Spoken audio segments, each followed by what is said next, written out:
안녕하세요. 놀이치료사 유은입니다. 자폐성 장애 아이들이 놀이할 때 어떤 특성을 가지고 어떻게 놀이 개입을 해줄 수 있을지에 대해서 한번 생각해 보도록 하겠습니다. 자폐성 유아 아이들의 독특한 특성이 있죠. 이 아이들은 어떤 발달 검사나 심리 검사를 통해서 진단이 내려지어져 있는 아동이에요. 그래서 자폐성 장애 영유아 아이들 같은 경우에는 어떤 감각 물체를 가지고 노는 경향성이 되게 뚜렷하고요. 한 가지의 놀이에만 굉장히 집중되게 제한된 관심사를 보이기도 합니다.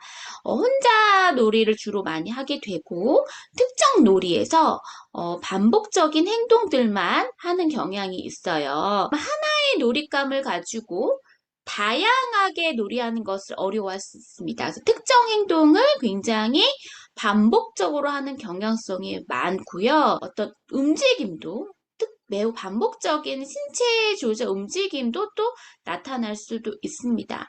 그리고 두드러지는 특성 중에 하나가 타인과 상호작용하는 것에 어려움을 보여가지고요. 또래 놀이, 함께 놀이할 때 참여하는 방법을 잘 모르고 다가가지 못하는 특성을 보이고 있습니다. 그럼 이 친구들한테 우리가 어떻게 해줄 수 있을까요? 일단 자폐성 장애 아이들도 놀잇감에 대한 관심이 있죠. 사회적인 상호작용을 알려주는 방법이 너무 중요한데 단번에 들어갈 수가 없겠죠. 왜냐하면 얘네들은 더 특정 반복 경향성이 있기 때문에. 그래서 일단 아이가 어떤 놀이에 관심이 있어 하는지, 어떤 놀이가 흥미가 있는지를 집중하는 것이 필요하고요. 그래서 자연스럽게 다른 사람과 상호작용하도록 격려해 주는 거예요. 긴밀하게 화형 언어를 구사하면서 하지 않더라도 누군가 하는 거를 관찰하는 것만으로도 저렇게 갖고 노는구나. 하지만 나는 돌리는 게 좋아. 라고 느끼더라도 약간 한 공간에서 상호작용할 수 있는 기회를 주는 것이 필요합니다. 그리고 새로운 환경이나 여러 놀잇감을 적응하는 것을 어려워할 수 있다는 것도 알아주세요. 어려운 거야. 하지만 요거 하다 보면 괜찮게 되는 거야. 라고 단번에 하지 않더라도 아이가 실패하지 않고 선생님이나 엄마도 실패하지 않도록 하는 것이 중요합니다. 그래서 여러 활동들을 할 때 여러 단계로 나누어서, 그러니까 세분화돼서 나누어서 설명해 주고, 다음에 무엇 해야 되는지 알 수 있도록 그림 단서를 제공해 주세요. 자, 지금 자동차 놀이 했지? 너가 좋아하는 놀이 한번 했지? 이번에는 선생님이랑 친구들이 좋아하는 인형놀이 할 거야 라고 하는 것을 그림 단서로도 제시를 해줘서 아이가 내 거 몰입하고 있을 때는 잘 안 듣거든요. 그러면 이제 그림 단서를 이렇게 제시했을 때 일단 눈으로는 볼 거 아니에요. 그래서 어떤 상황, 전후, 인과, 이거 끝나고 이거 한다는 거구나 알 수 있도록 그림 단서를 제시해 주는 것이 필요하고요. 활동에 참여하기가 너무 어렵다 라고 한다면 이건 억지로 하기보다는 잠깐 멈췄다가 할 수 있도록 해주시는 것이 필요합니다. 함께 놀이하는 것이 좀 힘들 수 있어요. 얘가 아직 다른 사람과 교류할 이 정서적인 상태가 되지 않았구나 라고 생각하셔가지고 교실 내 범위 안에서 바깥으로 나가면 안 되고 나 엄마가 감독할 수 있는 선에서 이거는 지금 하고 싶지 않다는 거구나. 그래, 알았어. 하지만 바깥에 나가면은 안 되고 이 중에서 고를 수가 있단다. 라고 안내를 해주는 것이 필요합니다. 그리고 어떤 거에 대해서 탐색이 끝나고 나면 그 다음 거 뭐 해야 되는 시간이 잘 모를 수 있잖아요. 그게 어떤 탐색을 다시 유도할 시간, 뭐 전이 시간, 다른 활동을 옮겨가는 시간, 그 시간대에 아이가 빨리 예측하고 빨리 고르고 해야 되는데 그 시간이 잘 되지 않기 때문에 이거 한 다음에 잠깐 쉬었다가 뭐 할 거야 라든지 이렇게 어떤 상황을 그러니까 예측할 수 있도록 안내해 주는 것이 필요합니다. 그러니까 저도 발달 장애 있는 아이들한테 만나더라도 항상 오늘 40분 놀이 할 거야. 방은 나갈 수 없는 거야. 선생님이 제시한 놀이 이거야. 하지만 관심 없으면 네가 고른 거 일단 먼저 할 수 있어. 하지만 바깥에서는 나갈 수 없단다. 이거 다 놀이 다 하고서 나갈 수 있어. 라고 하는 것을 천천히 이제 알려주면 아이가 이게 반복 경험을 하게 되면 이제 이해하게 돼요. 아, 이거 한 다음에 이거 하는 거구나. 선생님이 설명해 주는구나. 그 느낌들을 다 귀담아 듣지는 않겠지만 일단 들리잖아. 청각적인 문제가 있는 것은 아니니까. 그래서 그 예측 가능하게 할 수 있습니다. 그래서 자폐성 장애 아동들은 내버려두면 혼자 놀이에 굉장히 몰두하는 시간이 강해지거든요. 그래서 엄마나 주변 누군가나 또래 친구들이 어떻게 노는지 이런 관찰이나 교류의 경험들이 너무너무 중요해 보입니다. 여러분들 이제 형제자매가 있는 경우에는 함께 형제자매 놀이에 참여를 하도록 유도를 하는 것도 도움이 되겠고요. 만약에 외동이다라고 한다면 주변의 친구들이나 주변의 다른 아이들을 모아면서 노는지 또 관찰할 수 있는 기회를 주시면 좋아요. 근데 어머님들이 아이 데리고 다닐 때 이제 통제를 해야 되고 아이가 자기 조절력이 잘 안 되다 보니까 외부 활동을 좀 원치 않으시는 경우가 많이 있어요. 근데 이제 아이는 그렇게 그런 기회조차도 주지 않으면 계속 혼자 놀이의 특정 행동을 반복하기 때문에 그런 기회들을 주시는 것들이 필요합니다. 이상적으로는. 그럼 자폐성 장애 아이들이랑 놀이를 할 때 우리가 기억해야 되는 것, 해야 되는 것이 있어요. 아이랑 놀이를 할 때 우리 어떻게 관심 있게 봐야 되나, 아이가 어떤 놀잇감을 가지고 노는가, 놀잇감이나 사물을 좋아하는가. 어떤 아이들은 특정 놀이에 그 스토리가 있고 스토리를 좋아하는 아이가 있고 어떤 아이는 특정 스토리를 구사할 능력은 안 되지만 특정 놀잇감을 좋아하는 아이들이 있고 어떤 아이는 놀잇감조차 관심이 없는 아이들, 그러니까 발달 지연이 심한 아이들은 놀잇감을 가지고 조작을 하는 것조차 잘 모를 수 있습니다. 네. 그래서 놀잇감이나 사물을 가지고 무엇을 하는가 이거를 세워놓나 아니면 세우면서 내가 언어를 최대한 구사할 수 있는 용어나 명칭들을 하는가 그 명칭들이 주로 명사 어떤 이름을 얘기하나 그 다음에 그 상황 간단한 수준 주어 동사 수준으로 간단한 상황들을 그래도 표현을 하나 자동차가 가요 가네 뭐 이렇게라도 표현을 하는가 그 다음에 아이가 그걸 조작을 하고 움직이면서 쳐다보고 주변에 엄마나 누군가가 있다면 그 친구들도 한번 살펴보면서 비교하나 그런 것을 볼 수 있고요. 두 번째로 반복하는 놀이는 무엇인가? 그 놀이를 반복할 때 어떤 방법으로 놀이를 하는가?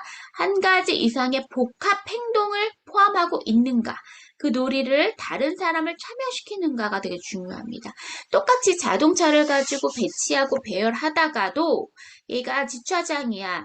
얘는 이렇게 가고 있어. 선생님 거는 이거라고 지칭을 하면서 저한테 관계를 유도하는 아이들은 그나마 교류의 경험을 하려고 하는 거죠. 근데 제가 있거나 없거나 그냥 자기 것만 몰두하고 내 눈길 쳐다보지도 않고 아무런 말 없이 알 수 없는 반향어의 형태로만 중얼중얼거리듯이 라고 한다면 이 친구는 누군가 교류를 하게 될 때 그 특성이 드러나서 다른 누군가가 참여하기가 어렵겠죠. 그런 똑같은 놀이를 하더라도 그 안에서 태도가 있는지 보는 거, 어떤 놀잇감을 자주 사용하는가 또 봐야 돼요. 선호하는 것은 색깔인지, 크기인지, 그 외에 무엇인지, 빨간색을 좋아해서 아이가 빨간색으로 관련된 그 놀잇감을 관심 있어 한다면 자동차 말고 인형도 빨간 색깔 인형 여러 가지 있잖아요. 게임 도구 같은 것도 빨간 색깔 도구, 빨간 색깔 펜 주로 빨간 색깔을 유도해서 줄 수 있는 거예요. 근데 어떤 아이는 빨간색이면서 뭐 자동차여야 된다. 라고 한다든지 그러면 교류를 하기 위해서는 빨간 색깔이면서 자동차 하지만 너 거랑 다른 자동차를 좀 제시를 해봤을 때 아이의 반응을 유도해 볼 수 있습니다. 어떤 느낌의 재질을 선호하는지 부드럽거나 딱딱한 거나 아니면은 뭐 말랑말랑한 거나 여러 느낌들 있잖아요. 그것도 독특한 어떤 느낌을 좋아하는지도 알아야 돼요. 왜 알아야 되냐면 그걸로 좋아하는 거 유도를 해볼 수 있어요. 그다음에 새로운 놀잇감이나 물건을 소개했을 때 어떤 반응을 하는가.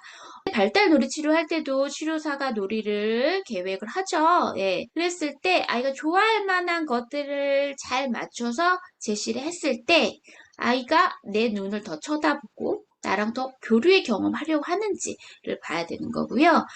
아이가 물건이나 놀잇감을 가지고 놀 때 그것을 가지고 무엇을 하는지, 다양하게 놀이를 하는지, 자동차가 처음엔 배치를 했다가 얘네들이 가서 주차를 했다가 더러워졌네 세차장에 갔다가 그리고 나서 다시 동물원에 갔다가 동물 구경도 하고 그리고 다시 집으로 왔다.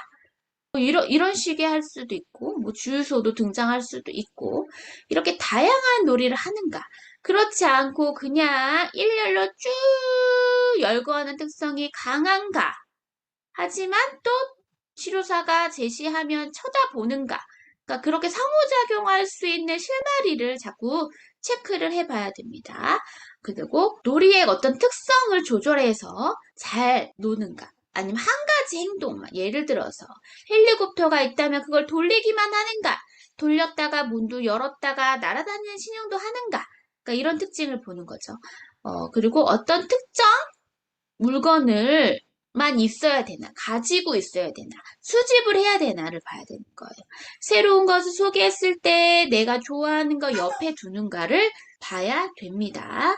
이제 어떤 상상 놀이를 아이가 좋아하는 주제가 있는지, 기능적인 놀이를 좋아하지만 그래도 아이가 마트 가가지고 사 먹는 거, 그러니까 그런 것들의 역할놀이나 상상을 할 수 있는가, 상상놀이 할 때마다 동일한 주제로 하는가, 의사놀이, 소방관놀이, 엄마놀이, 가게놀이, 도서관 가는 놀이, 뭐 수영장 놀이, 여러 가지가 있잖아요. 그런 것들을 점점 확장을 스스로는 못하지만 치료사가 제시해 줬을 때 따라할 여지가 있는가. 그래서 새로운 놀이를 위해 주제를 정하는가. 그래서 저는 아이가 편한 정서가 상태가 유도가 됐을 때 동일한 주제를 하는 것 이외에 다른 주제를 가지고 조금 접근을 하는 거죠. 마지막으로 다른 사람과 함께 노는가, 함께 놀이는 경향성이 있는가를 보는 거예요. 누구랑 많이 놀이를 하는지, 그다음에 선생님한테는 그래도 교류는 있는지, 또리랑 누군가 놀자라고 할 때 강하게 저항하는지 아니면 그대로 반응을 하는지도 살펴볼 수 있습니다. 그래서 아이의 놀이를 관찰할 때 이런 특성들을 좀 관찰을 하시면 우리 아이의 그런 좋아하는, 선호하는 놀이를 이해 인정하면서 새로운 자극을 줄 수 있는 그 타이밍을 생각해 볼 수 있습니다. 그래서 우리가 꼭 기억해야 될 것들을 제가 이야기해 드릴게요. 아이가 너무 많은 변화는 부담스러워할 수 있대요. 그래서 새로운 활동을 제시할 때는 조금씩 추가해서 제시해 주어야 되는 거고요. 새로운 것을 안내하고자 할 때는 먼저 이름을 부르고 어떤 것을 배울 건지 말해주는 거. 은희야, 오늘 이거 한단다. 라고 이렇게. 그리고 활동을 작은 단계로 세분화해서 안내해 주는 거. 시범을 보이는 거. 따라할 수 있도록 모델링을 주시는 거. 선생님 어떻게 했지? 라고 반응을 해서 스스로 해볼 수 있도록 격려하는 거. 반복 경험. 새로운 특정 행동을 반복 경험할 여지를 주기 위해서 하는 거고요. 그 다음에 우와, 와, 공굴리니키 하니까 정말 재미있어. 또는 엄청 높은 탑이네.